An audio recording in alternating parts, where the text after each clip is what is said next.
খাজা বাবা শাহ পীর চিশতি রাহমাতুল্লাহি আলাইহি এর কারামত ও রুহানি প্রভাব।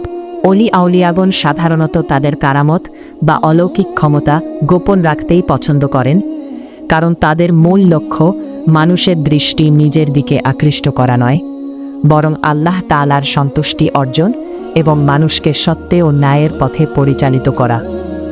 তবে বিশেষ পরিস্থিতিতে আল্লাহ তাআলার ইচ্ছায় কোনো কোনো সময় তাদের কারামত প্রকাশিত হয়।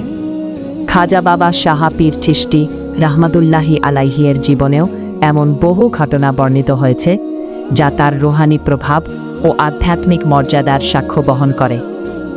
কালাম চিশতি বলেন, আমার বয়স যখন 13 বা 14 বছর, তখন আমি বাবা শাহ পীর চিশতি রাহমাতুল্লাহি আলাইহি এর পবিত্র হাতে বায়াত গ্রহণ করে মুহাম্মদী দ্বীনের সুশীতল ছায়াতলে আশ্রয় লাভ করি।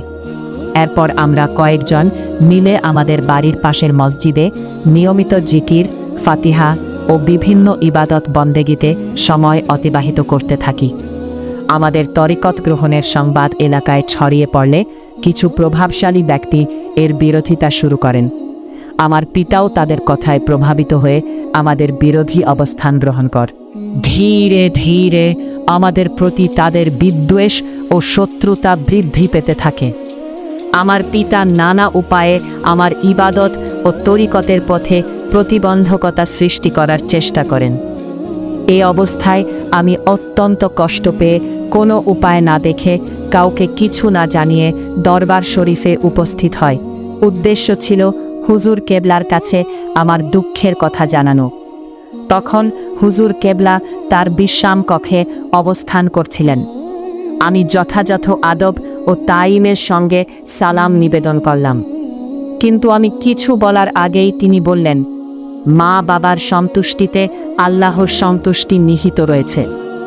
আমি বিস্ময়ে অভিভূত হয়ে গেলাম, কারণ আমি তখনও আমার সমস্যার কথা একটিও বলিনি। তখন আমার দৃঢ় বিশ্বাস জন্মায় যে বাবা শাহ পীর চিশতি রাহমাতুল্লাহি আলাইহি আল্লাহ প্রদত্ত রুহানি জ্ঞানের মাধ্যমে আমাদের এলাকার ঘটনাবলী অবগত ছিলেন। এরপর আমি হুজুর কেবলার নুরানি চেহারার দিকে তাকিয়ে এমন এক অপূর্ব দৃশ্য প্রত্যক্ষ করি যা ভাষায় প্রকাশ করা কঠিন। আমার মনে হলো তার মোবারক চেহারা যেন জামালে মুস্তফা সাল্লাল্লাহু আলাইহি ওয়াসাল্লাম এর নূরে আলোকিত হয়ে উঠেছে এবং ফয়েজে মোহাম্মদীর জ্যোতি চারদিকে বিচ্ছুরিত হচ্ছে। আমি অনুমতি নিয়ে বিদায় গ্রহণ করলাম। এলাকায় ফিরে প্রথমেই আমার পিতার সঙ্গে সাক্ষাৎ হলো। তার আচরণে এক বিস্ময়কর পরিবর্তন লক্ষ্য করলাম। তিনি অত্যন্ত আন্তরিকভাবে বললেন, আমাকে তোমাদের দরবার শরীফে নিয়ে চলো। শুধু তাই নয়, যারা আগে আমাদের বিরোধিতা করেছিল তারাও ধীরে ধীরে বিরোধিতা পরিত্যাগ করে আমাদের প্রতি সদয় আচরণ করতে শুরু করল। অল্প কিছুদিনের মধ্যেই আমার পিতাসহ আরও কয়েকজন শতপ্রণোদিত হয়ে দরবার শরীফে যাওয়ার ইচ্ছা প্রকাশ করেন। আমরা তাদের নিয়ে দরবার শরীফে উপস্থিত হয়। তাদের মধ্যে অনেকেই বাবা শাহ পীর চিশতি রাহমাতুল্লাহি আলাইহি এর পবিত্র হাতে বায়াত গ্রহণ করে মুহাম্মদী দ্বীনের সুশীতল ছায়াতলে আশ্রয় লাভ করেন।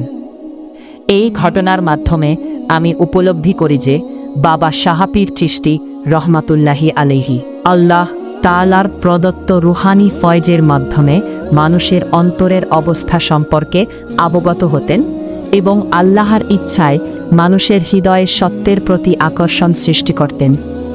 খাজা বাবা শাহ পীর চিশতি রাহমাতুল্লাহি আলাইহি এর একটি বাণী আজও আমার হৃদয়ে অনুরণিত হয়, যাহাকে জানাও তুমি সে মাত্র জানে, অন্য যারা দিশেহারা কিছুই তো জানে না।